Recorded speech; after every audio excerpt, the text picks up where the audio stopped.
model or other classifier model like a NAICS-based classifier or KNN classifier, random forest classifier. So certain data sets are very hard to crack, okay, irrespective of whatever the feature engineering, data scaling, and the kind of model you choose. Say, for example, you may not improvise the model score like a recall score or a precision score beyond 75%.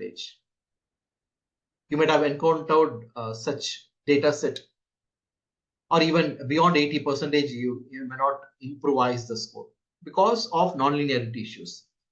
You take that challenging data set, particularly a tabular data set, maybe it can be a binary class or it can be a multi-class. You take such data set. One side you have a linear model as a reference. Maybe you try logistic regressor and record your score.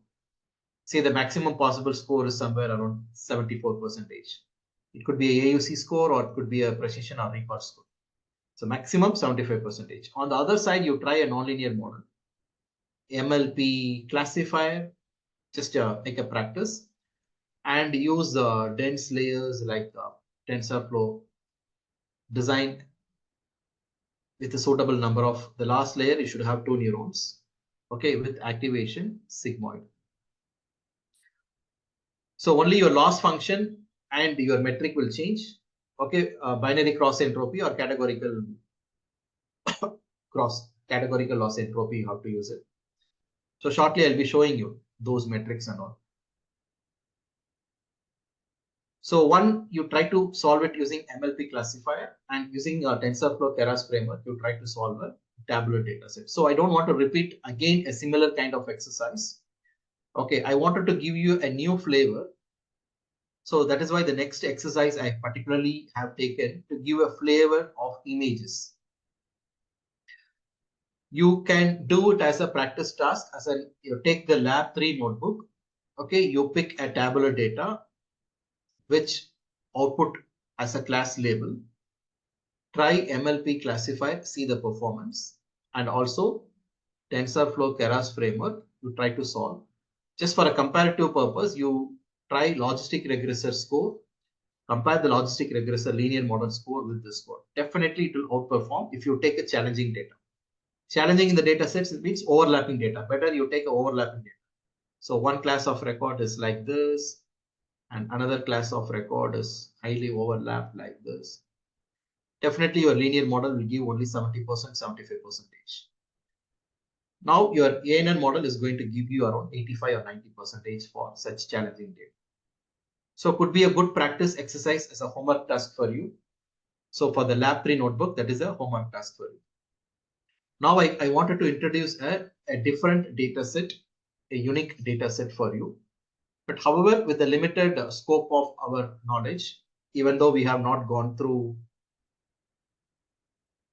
CNN based architectures and all, okay, with the fully connected layer itself, how efficiently we are going to solve an image based problem. So particularly the lab 4 notebook and lab 5 notebook, it is designed as a motivation factor for you to realize, okay, in the very first session I talked about why these layers are necessary.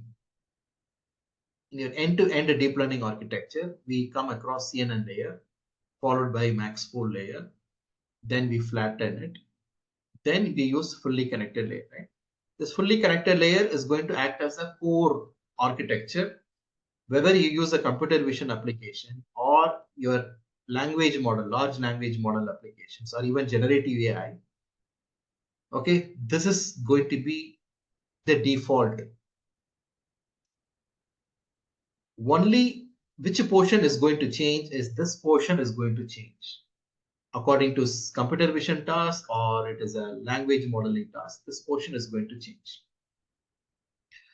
So if you are thorough with this design, okay, you can in future you can adapt to computer vision track also for large language model track. You can easily, because this is mandatory, right? This is mandatory. There's no changes. This is going to be the classical output layer is going to be, output side is going to be the same. So how each and every unstructured data is going to be prepared in the form of a structured form to fed to the fully connected layer. That is the goal of different approaches.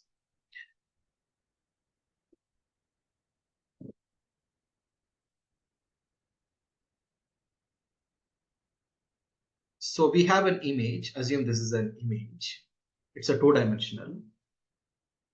One approach, we manually extract feature and we prepare a feature matrix. I have 100 images. For 100 images, I just prepare feature 1, feature 2, feature 3, feature 4 features. And I label it like a label 1, label 2, label 1, label 2 like this. This is manual feature engineering. So we roll out this, okay, without a strong domain knowledge on this, it's a out of the context topic. It will deviate our agenda from the neural network topic. So the second scope is, okay, the second scope here is, which is a simpler and a trickier scope. What we are going to do, this two-dimensional representation, I'm going to break down into a smaller chunks. Smaller chunks, like how many boxes? 1, 2, 3, 4, 5, 6, 7, 8, 9, 10, 11, 12 boxes, right? The first box is empty. In the second box, what I have, I'm having a pattern like this. In the third box, like this. First row is over, right? Now I write the second row. The second row, I have a pattern like this. Next, I have something like this. Next box, I have something like this. Empty. This is a branch. Again, this is a branch. Next box is empty. Little bit of branch. And a little bit of branch. So the entire tree, you flatten it, and actually for your understanding, I just provide in the form of a diagram. But your image has the intensity value, pixel values, 0, here maybe 140, okay, 138. Likewise, the values will be there. So this is a raw pixel representation. Raw pixel representation. It's not a good idea, but still, you can see, surprised to see your neural network model could able to memorize this, something like a rote learning. Rote learning. Like, what is my rote learning? Without understanding the logic, okay, blind memorization. In school days and all, sometimes people just, they memorize some difficult questions, or even mathematics also, people tend to memorize the steps, isn't it? Without understanding the logic, they memorize it and they reproduce it and they get a full mark. How you got this? I just simply memorized it. Something like this model, okay, without understanding the logical understanding of the pattern, it's something like it is going to blind memory, rote learning is going to do.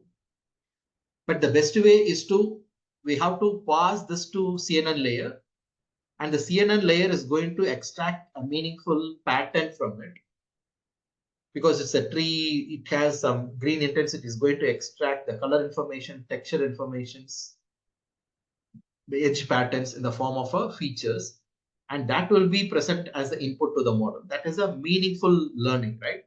Okay, tree has so and so texture, so and so color, and so shape. But this is raw pixels. It is trying to memorize the raw pixels. Okay. So this pixel quantity can come for some other object also.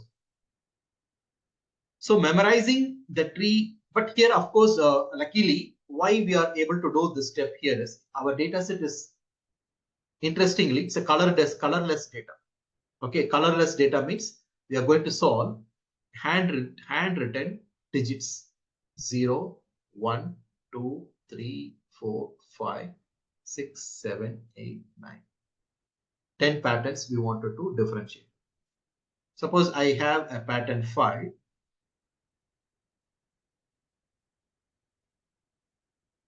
What we are going to do, okay, since we are going to use a simple technique, we are going to represent this pattern in a raw format, right? But originally your image, it is be available in the form of image intensity values of all range. The pixel value ranges from 0 to 255. The value closer to 255 will be a bright pixel. The value closer to 0 will be a dark pixels. Say for the pattern 5, let us assume it is something like 200. Okay, 180. This is the empty box, so 0, 210, 215, empty box 0, 0, 190, 0.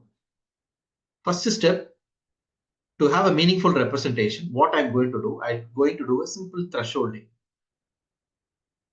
Simple thresholding. But here it is a very clean and crisp pattern. But when I load the data, and I'll show you, because for simplicity, I have written like a 3 by 3. Okay, look at this, the edges and all, it's not so sharp, right? Can you see some pixels, these edges and all, not sharp. So what I'm going to do, if it is a 5 means it's not precise 5. Imagine, because it's being a handwritten, the ink got spreaded, right? The spread out of the ink in the paper, it's got spread out. It's got spread out. Those values will be appearing in a smaller intensities like 70, 65, but they are not pure black background. Okay, these are some stray edges. This is an extension of this pattern. Okay, imagine that is like when you write something, the ink spreads, right? The thickness, as the thickness changes, and if the paper is of poor quality, okay, when you write it, the ink spreads out, right? But I need to know this is one pattern, this is one stroke, this is one stroke. I doesn't bother about all these noises, whatever these spreads out. Okay, these noises are available in the form of a smaller quantity like 70, 65, 50 and all. So what I'm going to do, I'm going to give a thresholding technique. I know it very well. Whichever is the brightest spot which describe the pattern, that alone I'm going to fix. Say for example, I fix something around threshold above 180. All the pixel value below 180 should be treated as background, pure background. So when I do like that, what happens? Okay, earlier your image looks like this, right? Now after thresholding, see this is before thresholding. After thresholding, can you see the pattern is pure white and the black background? Earlier, how it was? Towards the edge, it looks very blurry, right? Similarly to the pattern 1 also. For other pattern also, see for example 4. For 4 before thresholding, after thresholding, it's like a clean. So this is the first step I do. So that means for the same 3 by 3 matrix, after thresholding, what happens? This is 255, 255, 0, 0, 255, 255, 0, 255. So pure white. Okay, wherever the pixels are running, they are pure white, and in these stray noises, it's all black. Okay, all these things are black, pure black. Then what I do, I scale by 255. Usually for tabular data set, what we do x minus x bar divided by standard deviation of x, standard scalar, right? But for image data, what we do is we do max scalar, x divided by x max. Here the maximum intensity is 255. I scale by 255 so that I can represent image as ones and zeros, binary format. Because it is a colorless pattern, right? Whether I write 2 in yellow color or 2 in blue color, doesn't matter. 2 is a 2. So color does not carry any information. Unless otherwise I deal with some natural pictures. I wanted to classify fruits. I want to classify vegetables. Or I wanted to classify the outdoor objects. There color plays a role. It is just a handwritten digits. So only the orientation of the stroke matters. So color doesn't matter. So I'm going to represent this in a binary format. So the next step, after scaling, this 3 by 3 matrix will appear like this: 1, 1, 0, 1, 1, 0, 0, 1, 0. Now the task is quite easy for us. Now what we are going to do, I'm just simply flatten this and I'm going to give this as an input to the neural network, to the fully connected layer. And then I'm going to teach the model.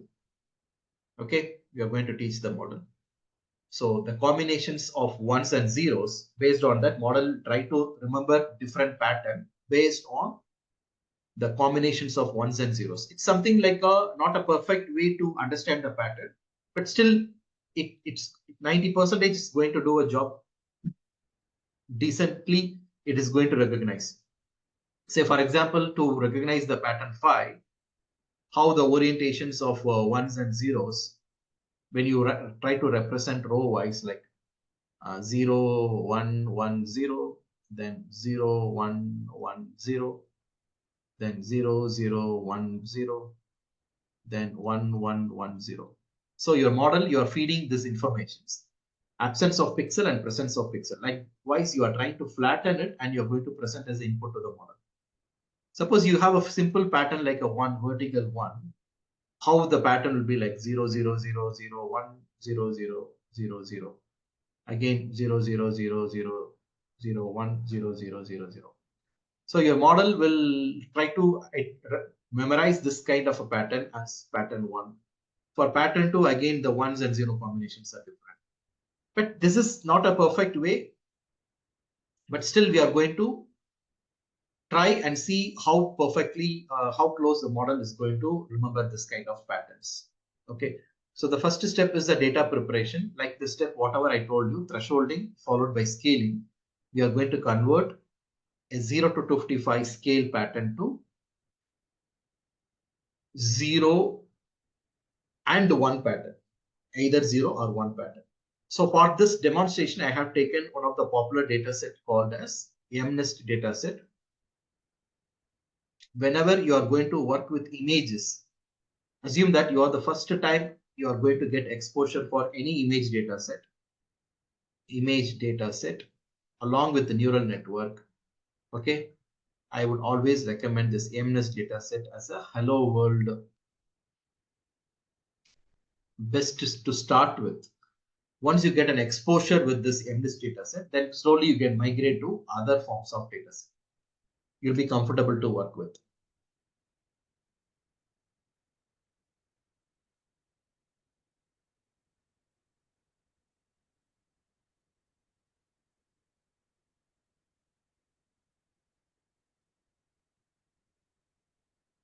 Okay, to handle the images, right, we need some additional library to handle images. One of the popular library is OpenCV package. Hope you heard about this OpenCV computer vision package. So I'm importing this CV2 library. And an additional comment I have written over here. So using CV2 library, you can read the image like cv2.im read.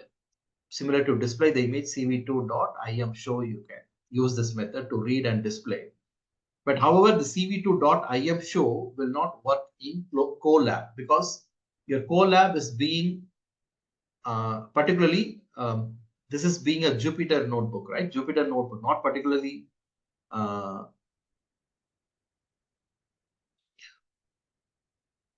you hear something about YC, you notice this percentage matplotlib like inline. Your Jupyter notebook is a inline editor. Inline editor means all in one place editor. You can see in the cell you write the code, immediately below the cell you see the output, all in one place. Unlike there are other IDEs, integrated development environments. A few people, I have seen few people they like to write the Python code in Spider IDE. Many of my colleagues are there who they would like to use Spider IDE. But recent times they also migrated to Jupyter IDE. In Spider IDE, this is the place they write all the codes. Okay. This one, they used to see the output of the variable. Say, for example, if they print something like a print A, suppose A is an array, they like to see the numbers over here. So this place is called command window. And here, this is a variable browser. Whatever the variable they have initialized, all the variables will be here. with the bytes and dimensions and so on. So this quadrant is referred for multi-purpose. You can toggle between. You can check the documentation page. You can see what are all the libraries you have loaded, and even you can get the graph and all. Suppose if you get some plots and all, you will get these plots. But when you try to display images in Spider, this kind of editor, always it will try to open your IMShow function will try to open in a pop-up window. Separate window will pop up. If using a Spider or a standalone Jupyter will support that pop-up window with additional instruction. You have to give some wait key. Okay. You have to give a pass wait key, and with you have to kill the buffer. With additional 2 lines of code, you can also get that pop-up window in standalone Jupyter, but not possible in a remote server because Colab is working on the remote environment. Here I cannot use cv2.imshow, so that is why I have given a comment over here. cv2.imshow will crash the Colab runtime. Rather, we have an alternative to give us a inline display. Okay, to provide the inline display, you can make use of the patch called cv2_imshow. How you can import that? From google.colab patches, import cv2_imshow. So this is one important point I would like to specify. So OpenCV package is for some basic image preparation tasks like a thresholding, stuff like that.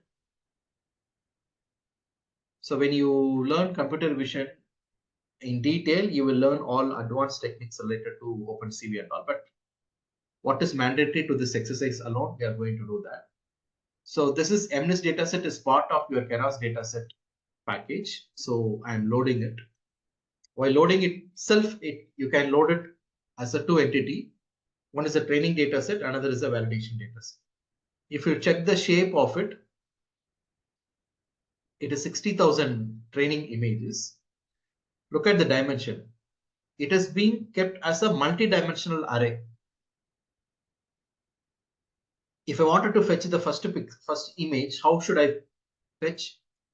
Xtrain square bracket 0, colon, colon, right? cv2_imshow. If you display, you can see the first image of it. So it's a multi-dimensional array, 3D array. 60,000 image, each image is of 28 by 28. Similarly, validation data 10,000, each of size 28 by 28. So it is a multi-dimensional NumPy array. You can check the data type as NumPy array. As I just now I told you cv2_imshow, you can specify one of the random index I just specify and I print, show the result. It's a pattern file. If you wanted to check the 10th index,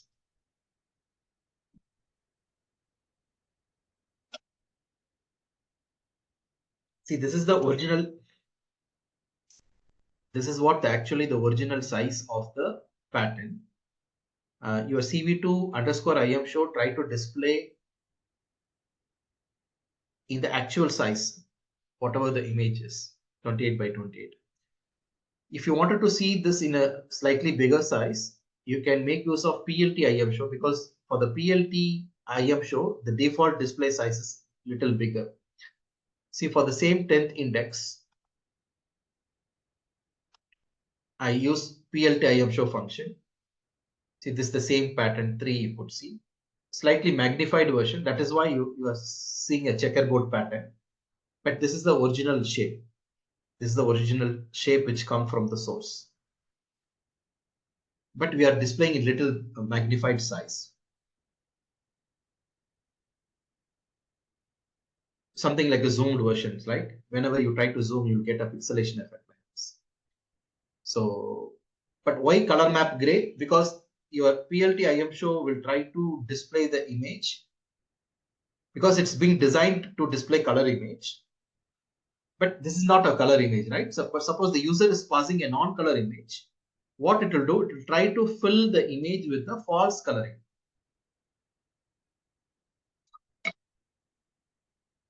So artificially it will introduce 3 planes and it will try to show the pattern in the form of a false color.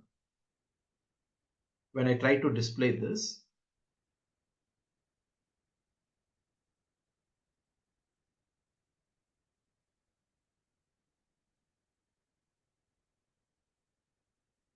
can you see it's a false color? So to suppress that,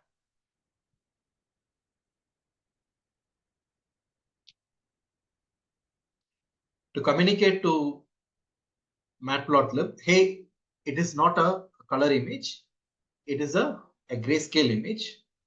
So try to display this in the original grayscale. I have to tell my color map gray.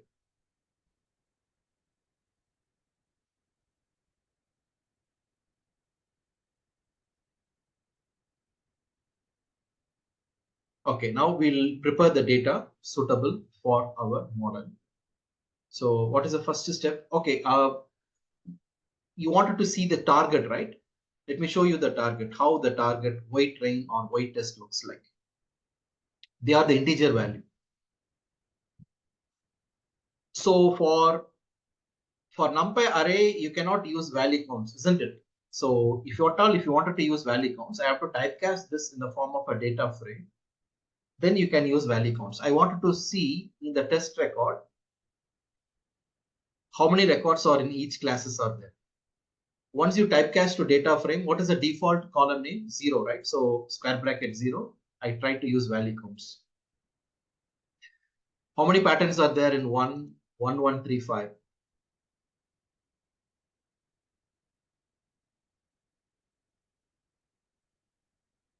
First, let me check for.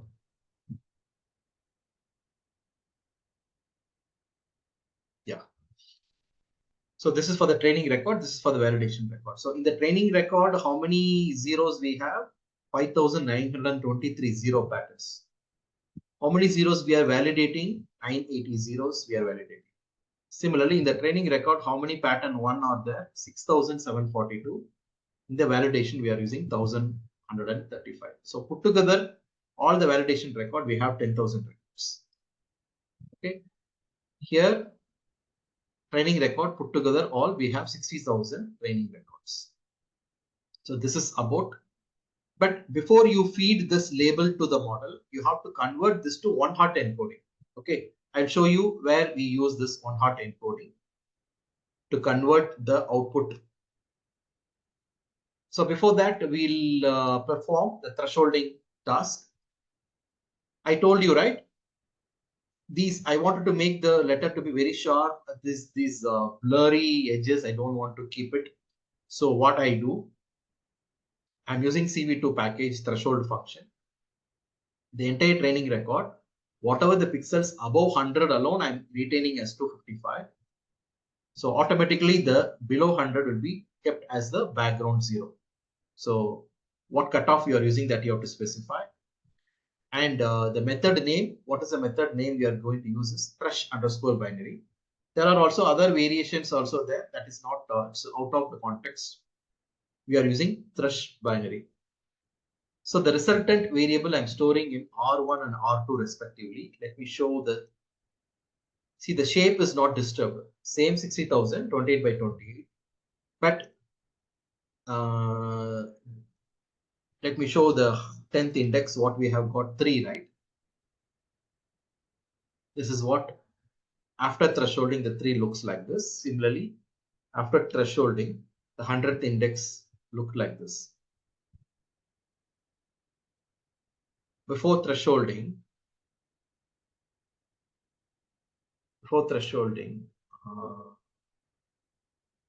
x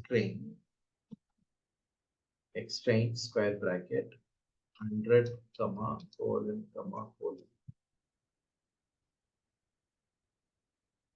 Okay, this is before thresholding. This is after thresholding. Maybe it is not properly visible. Maybe I'll use plt.im show. CMAP equal to 3.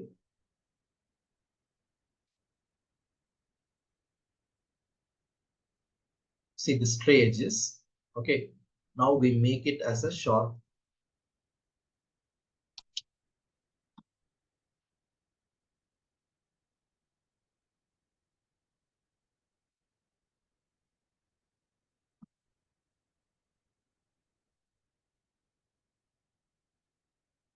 Look at this.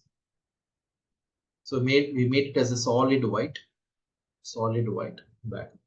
So towards the next step, what I need to do, I have to divide by 255 to make it as 0 and 1. So let me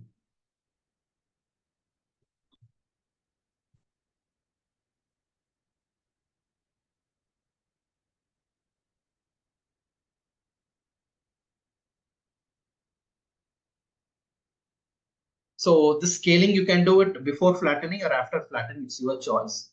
So what I'm going to do, the next crucial step is this 28 by 28 matrix. I'm going to flatten it. Flatten in the sense 786 pixel, isn't it? 28 into 28. I'm going to reshape it. So next step, I'm going to reshape it. R1 dot reshape. How I reshape it? R1 dot shape square bracket 0 is going to talk about number of records. Same 60,000 record of dimension 784. Floating point data type, because that is the data type requirement for your TensorFlow framework. So now the updated data, I keep it in X underscore train. Earlier it was in R1, right? R1 after thresholding, we keep it in R1 variable. Now look at the after flattening, we have got 60,000 images, which is all flattened. So this time it is going to be a 2D array. Earlier it was like a 3D, right? Three-dimensional representation. Earlier your images was kept like this. To third, like this. How many images we have? 60,000 images. Now we have flattened it. After flatten, first image I flattened 28 by 28 into 784 pixels. Second image we flattened 784 pixels. Third image, like 60,000 images, 60,000 image we flattened it. Now I'll be presenting the first image to the neural network, second image. So what is the input size of the neural network? 784 pixels. They are raw pixels.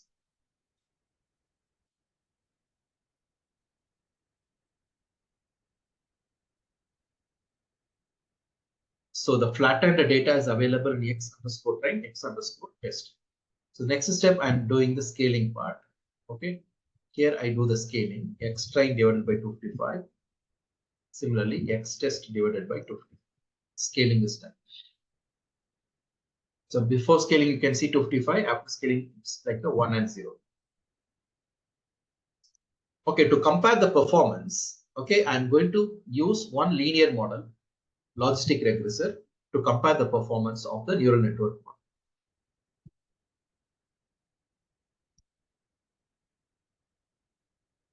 First, using linear regressor, I fit X train and Y train,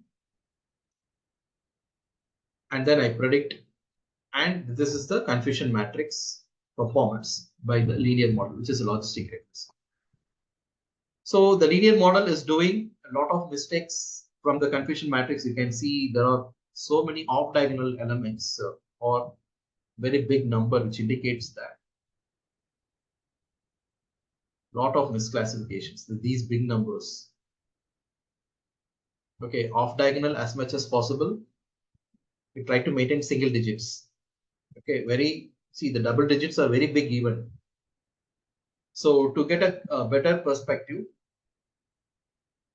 I print the classification report so that individually we can monitor precision and record scores. Okay, meanwhile we investigate this. Okay, we'll investigate We'll investigate this, then we'll move on to the neural network model.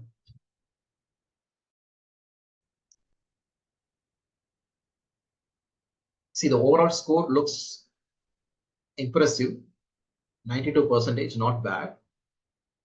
How linear model has suffered? Your linear model has suffered to understand the pattern 8 was the most difficult pattern, 88% only. And the next difficult pattern was 5.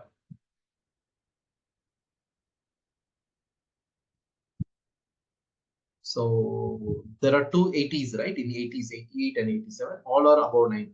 So the highest score is achieved for the simple pattern, which is 1. As I told you, it's just a vertical line. Always it remembers easily like 0, 0, 0, 1, 0, 0, 0, 0, 0, 0, 1, 0, 0, 0, 0, 0, 0, 1, 0, 0, 0. If this kind of pattern is there, you can easily remembers 1. That's why the highest score for 1 is 97.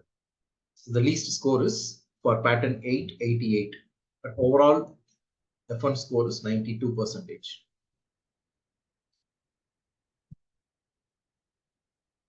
So you know the precision and recall, but however, just for a quick recollection, I would like to. How many zeros were there in the validation record? 980 zeros, right? Out of 980 zeros, how many zeros are correctly recalled by the model? 990, 955. That is what the recall score. That means 955 zero recalled out of 980 validation zeros. What is the score we got? 97%. This is called recall score. What is the precision score for the recall? How many pattern our model declares 0? Not only this 955 zeros, our model say this also 0, this also 0, this also 0. So I have to sum up all these values, out of which how many are relevant is 955. So how many zeros are predicted by the model? Not only this 955, of all the values predicted by the model, 955 plus 6 plus 4, let us quickly make a count. 6, 4, 10, 20, 21, 30, 38, 47. So 955 plus 47. This is the denominator. The numerator, how many are relevant? Only 955 are relevant. So this is the precision score. We got 95%. So take the harmonic mean of this 2 times precision into recall divided by precision plus recall. We get the average effort. So why harmonic mean? Because each and every record size is not uniform. To balance that out, we calculate harmonic mean. Because the number of records you are validating for 0 is 980, number of records you are validating for 1 is 1135. So each record is a different size. So your harmonic mean will very balance that. So we use that. But however, arithmetic mean and harmonic mean, you don't get a very big difference, very marginal difference. So the overall average we got 92. Now we are going to perform neural network model with this, and we are going to outperform the score 92, right? Let me show the score, then I will show you the steps. Look at the score. The overall score is 97. Overall averages. The linear model overall score is 92. And which was the toughest pattern to crack for the linear model? Pattern 8 with only 88%. Look at the score. Neural network model recognized the pattern 8, 95%. So next difficult pattern was pattern 5, 96. So all the scores are above 90. See, even the least is 95%. 95 is the least. The upper limit is 98. So the overall average is 97. Think that even we try to represent the data in a very crude form, raw pixels, neural network model can able to recognize with a decent score. Imagine if you try to present the image in a proper feature representation using a CNN layer and all. You know what is the score you will achieve for this? Nearly 99.8%. That is the level we can bring the score with the help of CNN based architecture. Now let us see how do we implement the step. Okay, how we are going to write the code. Earlier you are familiarized with how to write the code for regressor problem, right? Now we are going to write the steps for classification problem. Additionally, we are going to do one-hot encoding. That is the new step. But otherwise, the remaining and all very familiar to you. See, anyhow, we are not going to study all those things. I just wanted to show you, like I told you, right? If you are going to use a CNN based architecture, you have to use convolution 2D, max pooling, and other layers and all. Okay, anyhow, we are not going to use this in future. Okay, when you handle image data set for object detection task and all, we may require that.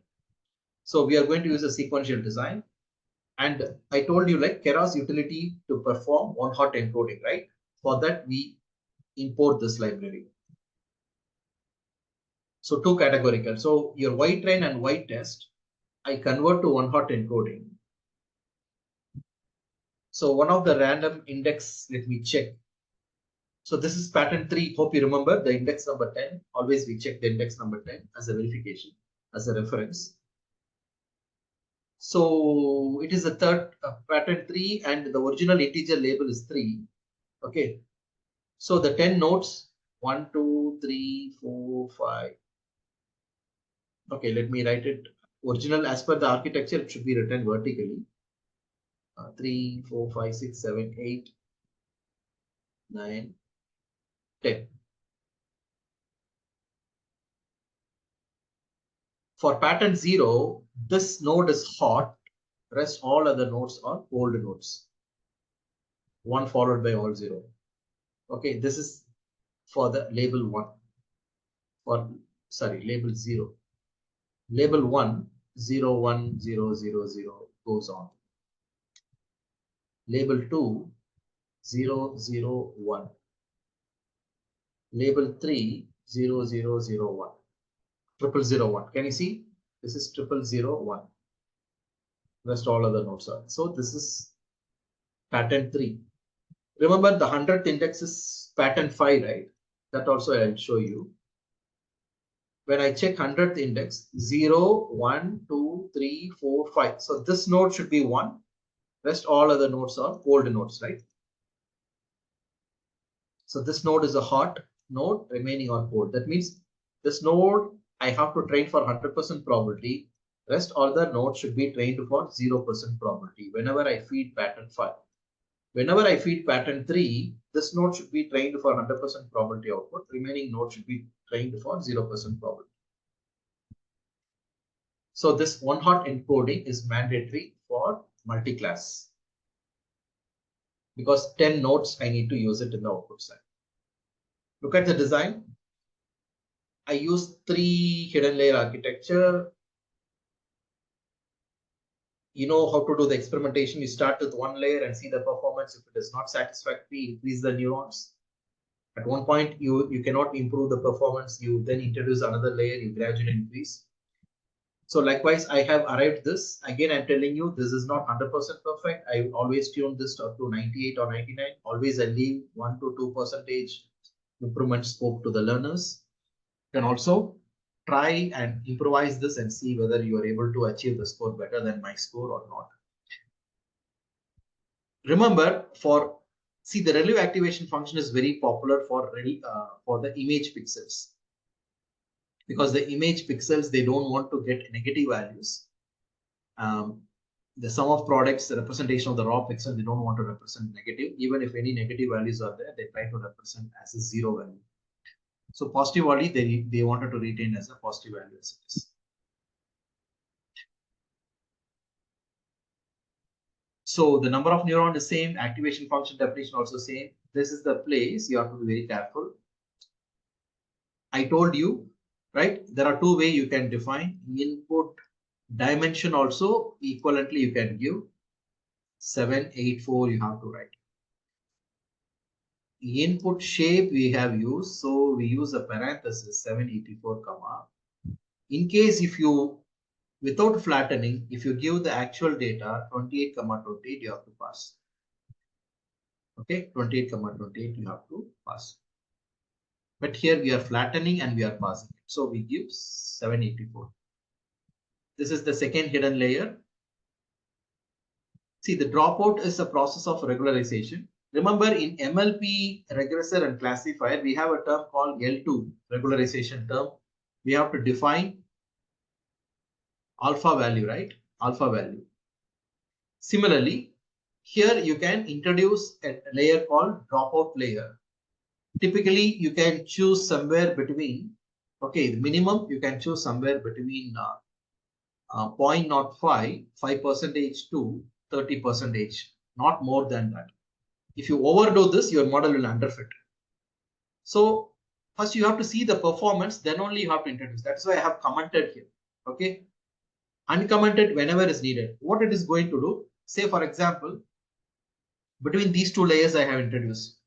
Between these two layers, what is the model parameter? 60 into 60 plus 60, right? 3600 plus 60.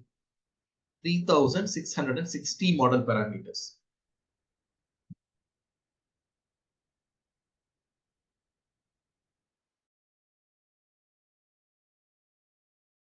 So what I say, 10% of the model parameter I have defined to drop out. That means what? Out of 3660 weights between these two layers, 10% of this is 366, isn't it?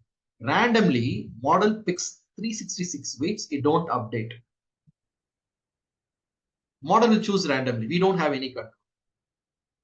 Out of 3660, 366 weight alone, model will not update during the weight update process. Thereby, okay, we are providing some kind of generalization. Not necessarily that every parameter should update. So that you can introduce this dropout between any layer, between this layer and this layer, or between this layer and this layer, anywhere you can. That this also need to be experimented. Okay, there is no hard and fast rule that I should introduce here. So you can try with different insertion and see which insertion has try to reduce the difference between the training error and the validation error. So first of all, you have to see whether overfitting is there or not. Then you try to introduce this. Even if you try to introduce, try to give the value between 5% to 0.3. Don't give beyond 0.3 like 0.4 and 0.5 and all. It will pull down the model performance. What is another new thing for you is in the output layer, in the previous exercise for the regressor problem, only one neuron without activation, right? Here we use 10 neuron with activation softmax. If it is a binary class, you can also use sigmoid. Softmax is not mandatory. Okay. So for binary class, please understand sigmoid is equal to softmax. Make a note of it. For binary class, sigmoid is equal to softmax. So for multi-class, sigmoid is not equal to softmax. So you have to use strictly softmax for multi-class. Okay, next change is the loss function. There we use mean squared error. Being a classification problem, and that too multi-class problem, I use categorical underscore cross entropy. If you are dealing with the binary problem, binary underscore cross entropy in the loss. Optimizer SGD. So metric accuracy, I wanted to see, okay, each and every iteration I wanted to see what is the training accuracy and what is the validation accuracy. Okay. Let us define this layers, compile, and then look at here. I pass the validation data also, right? So every iteration you can see what is the training loss and the validation loss. Also the metric. See, metric is the user's choice. This is what value you wanted to check the trained model for the display purpose. But internally your gradient descent works on the loss function. So don't confuse between the loss function and the metric. Metric is for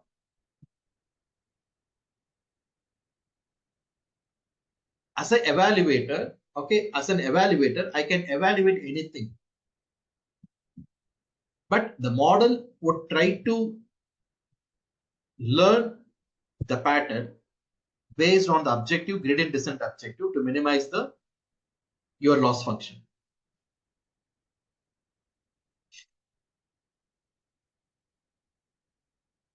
See, your preparation is, assume that you prepare for the interview, right? But your preparation goal is same.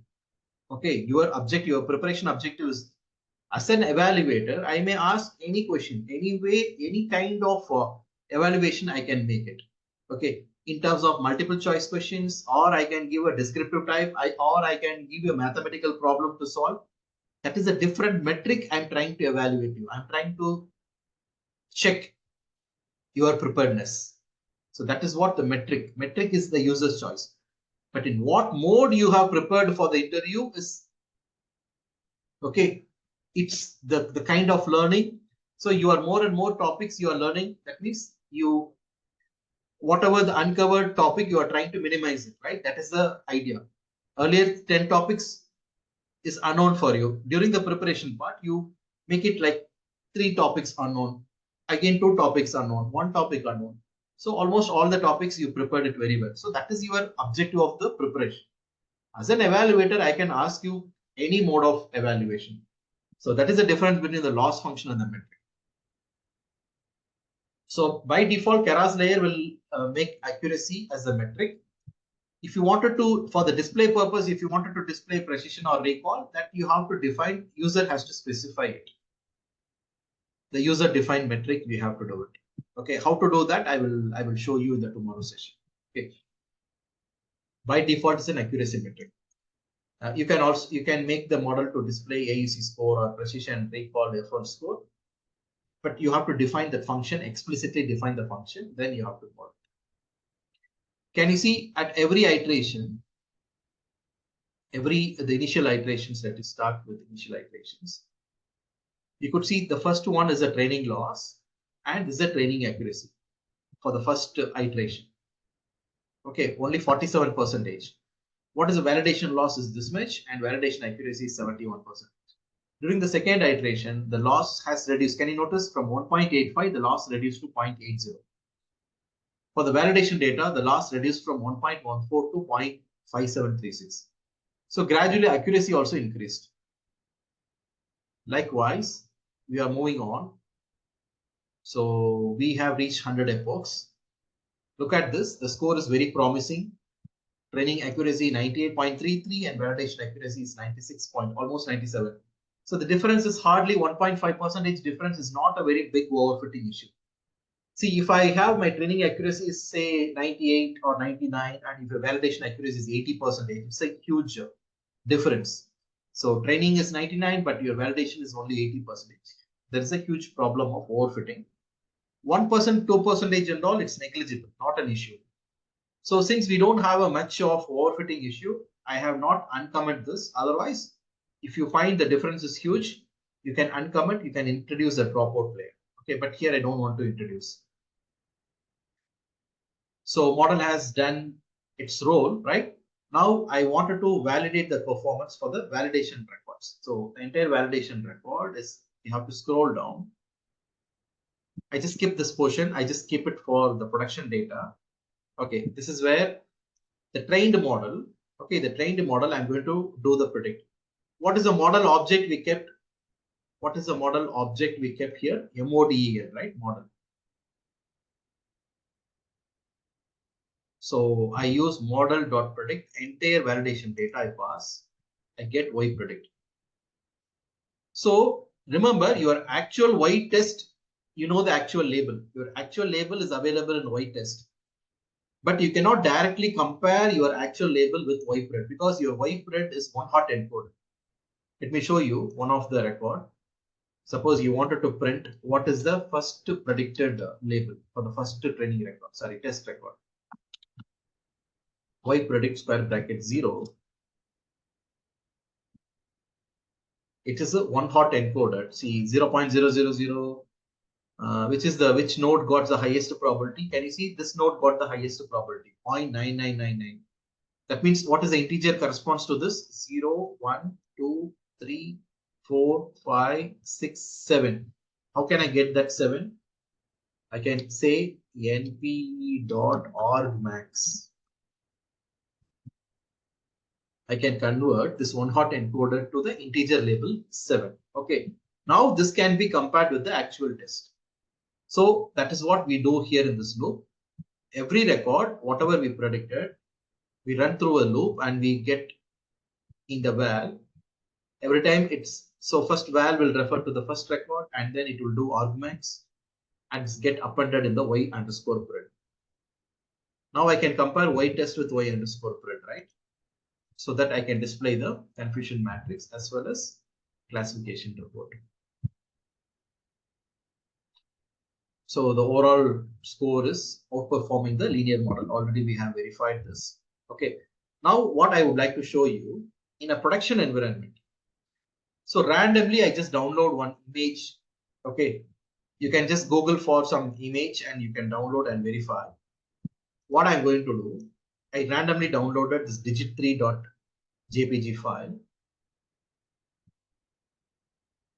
I wanted to make sure that how my model could recognize this random image download from the internet. Make sure that your image should go through the same process, whatever you have prepared your training records. First, you have to maintain the size 28 by 28. Then you have to threshold the image. Then you have to scale the image. Then you have to flatten it, 784 pixels. And the most important is after flattening, most of the beginners, they do mistake there also. I will tell you what is there.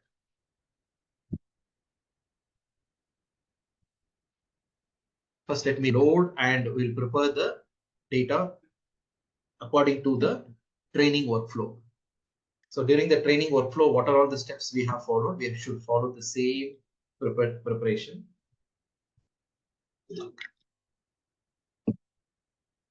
You just do it as a homework task. Like this, you try to download some other digits like digit 5 or digit 4 random images and try to validate at least 2 to 3 images. You try to cross check whether your model predicts correctly or not. Because our classification report, there is no guarantee that, look at this. What does the your confusion matrix tells that there is no guarantee when you validate the model performance. How many threes were there? 1010 threes are there. 1010. Out of 1010 3, only 1001 3, sorry, 0, 1, 2, 3. Yeah, this is. Yeah, only 966 3 is correctly recognized by this model, right? These many 3s are misclassified, right? 3 is wrongly recognized as 2 because 3 is not properly written. It's a handwritten. After all, it's a handwritten. It misjudged the model. And moreover, it is not the actual stroke model. Interpret the value based on the actual stroke. It is in the order of ones and zeros after the flattened approach. So it does not preserve the spatial orientation, right? So there was many 3 is wrongly classified as 5. Okay, there were 8 3 is wrongly classified as 7. There were 7 3 wrongly classified as 8. 5 3 is wrongly classified as 9. So we have a track record of misclassification also. But however, it's a very clearly printed 3. Okay, we'll see how it is recognizing this 3.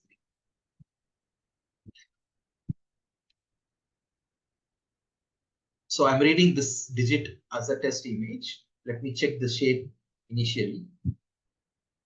It is a color image, 640, 640 by 3. The moment the by 3 third dimension comes, it's an indication it's a color image. I display this using CV2 underscore IM show.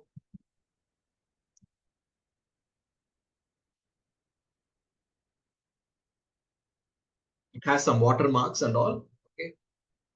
So what I do, first I convert this image to grayscale. Grayscale. This is the additional process we need to do. Whereas in our training data set, all the images are already there in the grayscale.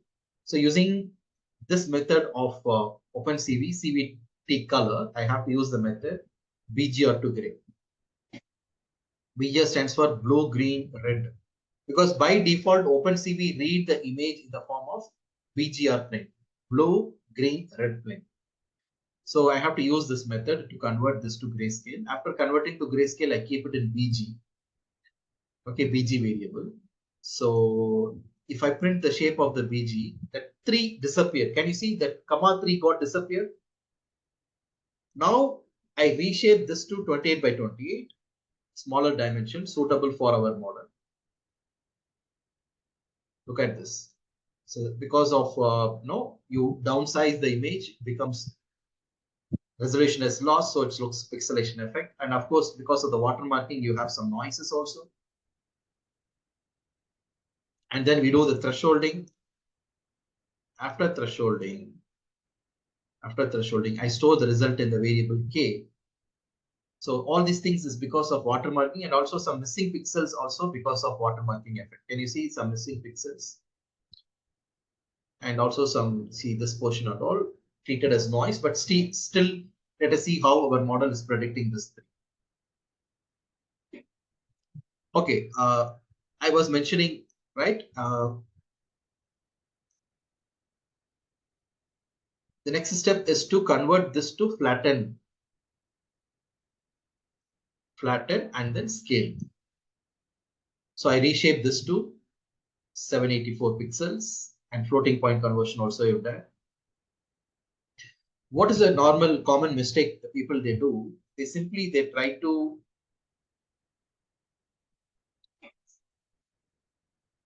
reshape this as 784. We have to tell explicitly it is a single image. Suppose assume that you are loading in a batch. Assume that there are 10 production images are coming in a batch.